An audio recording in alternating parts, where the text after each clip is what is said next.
everyone, welcome to my YouTube channel. You are watching SP Education TV. Here is Mrs. Samanpreet Kaur and I am good at my place. Hope for you the same.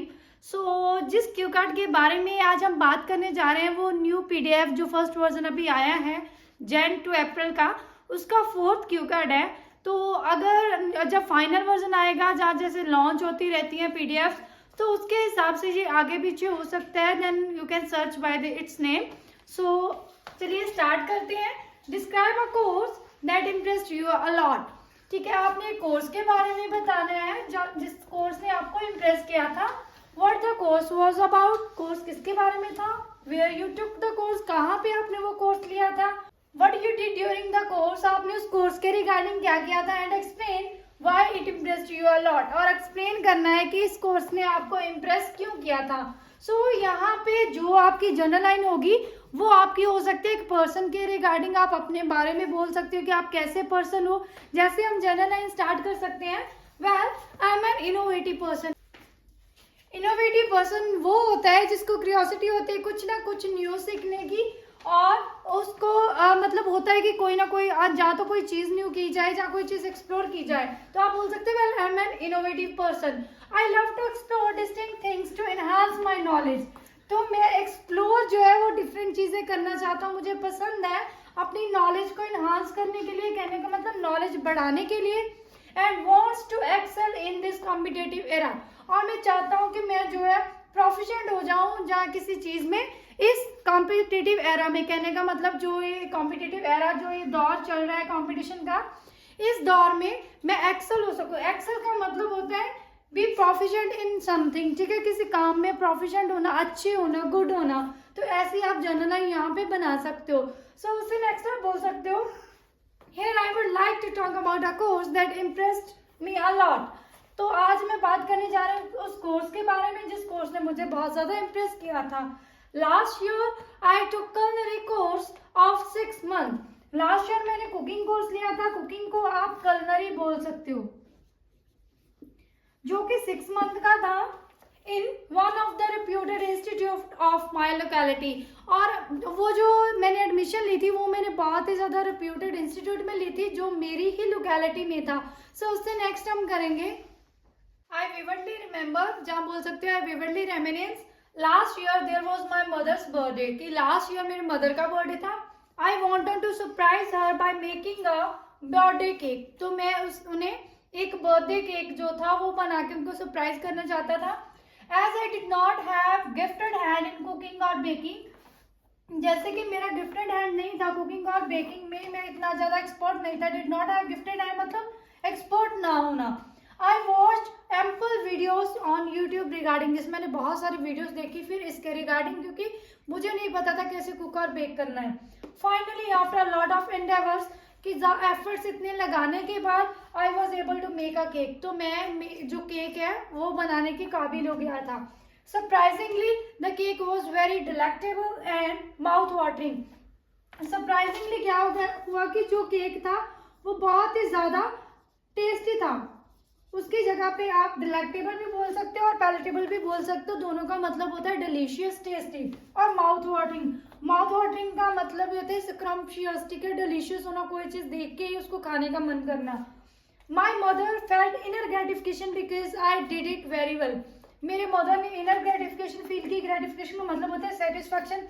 उन्हें भी अंदरूनी, कहने का मतलब एक satisfaction हुई, एक अलग से खुशी हुई उन्हें, क्योंकि मैंने बहुत अच्छा वो चीज जो था जहाँ केक था बनाया था। उससे नेक्स्ट हम करेंगे after that I decided to polish my skill. Birthday के बाद मैंने डिसाइड किया कि मैं अपना स्किल जो है वो पॉलिश करता हूँ।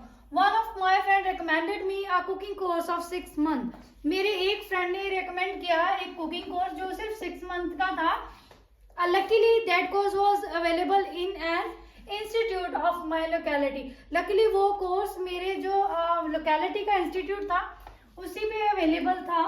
Then I just jumped at the opportunity and got admission. Jumped at the opportunity का मतलब होता है जल्दी से कोई अपॉर्चुनिटी जो है वो एक्सेप्ट कर लेना। तो मैंने जल्दी से वो अपॉर्चुनिटी एक्सेप्ट कर ली और मैंने वहाँ पे एडमिशन ले ली। When I visited there for the first time, जब मैं वहाँ पे फर्स्ट टाइम मैंने विजिट किया था, I was a bit nervous, मैं थोड़ा सा नर्वस था। Then I met my instructor, her name was Anjali. देन मैं अपने इंस्ट्रक्टर को मिला, उनका नेम था Anjali. She guided me through my course, उन्होंने मेरे कोर्स के दौरान मुझे हर टाइम गाइड किया था। She always kept an eye on my work. Kept an eye हमारा यहाँ पे एक इडियम है जिसका मतलब होता है टेक केयर ऑफ, किसी चीज का ख्याल रखना का। तो आप बोल सकते हो कि वो मेरा वर्क का ख्याल रखती थी कि मैं क्या कर रहा हूँ। Moreover, she taught me all the Indian, Chinese and Italian dishes. उन्होंने मुझे बहुत सारी डिशेस सिखाई थी, सारी ही डिशेस सिखाई थी जो इंडियन, चाइनीज, इटालियन, सारी डिशेस के बारे में मुझे नॉलेज दी थी। सो उससे नेक्स्ट हम करेंगे day by day I to keen interest in cooking. Time के साथ मेरा जो इंटरेस्ट था वो बन गया था कुकिंग में, and made numerous recipe during that duration. और मैंने बहुत सारी जो रेसिपीज थी वो बनाई थी उस टाइम ड्यूरेशन में, कहने का मतलब जो भी मेरा कोर्स का टाइम पीरियड था।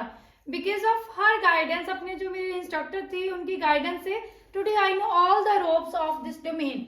नो ऑल द रोप्स हमारे यहाँ पे एक इडियम है जिसका मतलब होता है किसी बिजनेस के बारे में सारी जानकारी होना, बहुत अच्छे से किसी बिजनेस को जानते होना, जहाँ बोल सकते हो फेमिलियर विद अ बिजनेस। तो आप बोल सकते हो कि आज मैं सारा कुछ जानता हूँ इस डोमेन के बारे में। डोमेन कहने का मतलब इस फील्ड के बारे में, कुकिंग के बारे में। I never imagined that I ever become a professional cook. मैंने कभी भी ये इमेजिन नहीं किया था कि मैं कभी भी एक प्रोफेशनल कुक जो है वो बन सकता हूँ। This course really help me and I will recommend it to anyone who wants to learn cooking. तो इस कोर्स ने मेरी बहुत ज़्यादा हेल्प की है और मैं ये कोर्स जो है वो रेकमेंड करना चाहूँगा उस पर्सन को जो भी कुकिंग जो है वो सीखना चाहता है, जहाँ बोल सकते हो who wants to learn culinary skills, जहाँ बोल सकते हो who wants to improve his or her culinary skills, जिसके बारे में भी आप बात करना चाहो आप बोल सकते हो। In a nutshell, this is the course that impressed me a lot. ये है मेरा कोर्स जिस कोर्स ने मुझे बहुत ज़्यादा इम्प्रेस किया था। आपको एक बात बतानी थी कि जैसे मैंने यहाँ पे कुकिंग का सैंपल लिया है और आपने देखा होगा कि पीडीएफ में जो भी सैंपल है वो फोटोग्राफी के रिगार्डिंग है।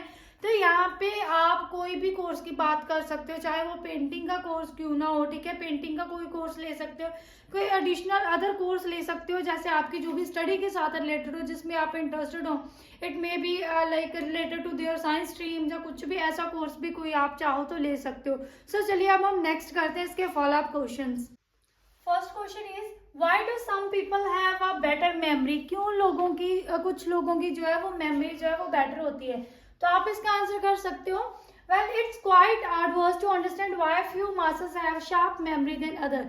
आप बोल सकते हो कि ये बहुत ही ज्यादा मुश्किल है अंडरस्टैंड करना कि क्यों लोगों की जो है वो शार्प मेमोरी होती है। But according to my perspective, मेरे अकॉर्डिंग क्या है, इट मे बी जेनेटिक और some individuals are born with the better memory.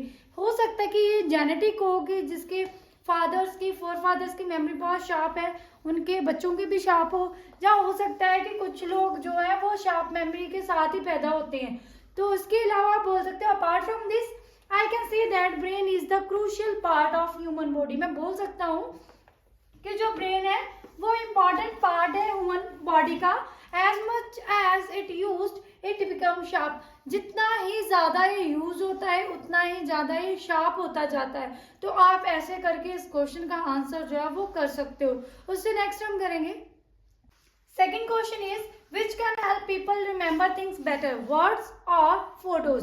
तो आपने यहाँ पे ये बताना है कि वर्ड्स और फोटो में से कौन सी वो चीज है जो लोगों की मदद करती है काफी टाइम तक, जहाँ बोल सकते हैं लंबे समय तक कोई चीज को बेटर तरीके से मेमोराइज करने में या रिमेम्बर रखने में। आप इसका आंसर कर सकते हो definitely images are far more memorable than words. आप बोल सकते हो कि डेफिनेटली, जहाँ बोल सकते हो विदाउट एनी डाउट, बिना किसी डाउट के बोल सकते हैं कि जो फोटोज हैं उसका जो है ज्यादा टाइम वो मेमोरेबल होती है वर्ड के as comparison. There is a renowned phrase that a picture speaks 1000 word. एक रिनाउंड फ्रेज है जो बोला जाता है कि अ पिक्चर स्पीक्स 1000 वर्ड, कहने का मतलब एक फोटो जो है वो 1000 वर्ड्स बताती है। तो आप बोल सकते हो कि it is an uphill task for brain to reminisce words because they are abstract. कि इसलिए हम बोल सकते हैं कि ब्रेन के लिए वर्ड्स को याद रखना, रेमिनिस का मतलब होता है रिमेम्बर रखना, याद रखना एक बहुत ही अपहिल टास्क है, बहुत ही औखा काम है। क्यों? Because they are abstract. Abstract का मतलब होता है किसी की कोई चीज थ्योरेटिकली होना, कंसेप्चुअल होना। होना कहने का मतलब कोई चीज लिखी होना, तो इसलिए ये टफ है मेमोराइज करना। वेयर जबकि images have long lasting impact on human brain, और जो इमेजेस है उनका लॉन्ग लास्टिंग इम्पैक्ट रहता है ह्यूमन ब्रेन के ऊपर। सो ऐसे करके आप इस क्वेश्चन का आंसर कर सकते हो। चलिए थर्ड क्वेश्चन करते हैं। Can technology help people to remember things better and how? क्या जो टेक्नोलॉजी है लोगों की हेल्प कर सकती है चीज़ों को रिमेम्बर करने में बहुत अच्छे वे में, और कैसे? देन आप इसका आंसर कर सकते हो। वेल आई थिंक सो, मुझे लगता है कि कर सकती है, because no doubt it cannot shape the mind of a person, but one can put a reminder to memorize any event or things. No doubt कि ये माइंड तो शार्प नहीं कर सकते, बट टेक्नोलॉजी के हेल्प के साथ आप बोल सकते हो कि कोई भी पर्सन जो है वो रिमाइंडर्स लगा सकता है कोई भी इवेंट को याद रखने के लिए, मेमोराइज रखने के लिए, या किसी थिंग को मेमोराइज करने के लिए। So it's quite advantages to get the help of technological gizmos such as mobile phone भी बोल सकते हो for remembering things better. So आप बोल सकते हो ये बहुत ही ज़्यादा फ्रूटफुल होगा अगर जो है टेक्नोलॉजिकल गिज्मोस की हेल्प ली जा रही। गिज्मोस होते हैं गैजेट्स, तो आप बोल सकते हो यहाँ पे सच एज मोबाइल फोन किसी भी चीज़ को रिमेम्बर करने के लिए अगर हेल्प ली जा रही है टेक्नोलॉजिकल डिवाइसेस की, तो वो बेनिफिशियल होगी। क्यों बेनिफिशियल होगी? क्योंकि उस पर आप लोग इजीली जो है वो रिमाइंडर सेट कर सकते हो किसी भी चीज़ को मेमोराइज करने के लिए। सो ऐसे करके आप इस क्वेश्चन का आंसर कर सकते हो। सो ये थे हमारे आज के क्यू कार्ड्स।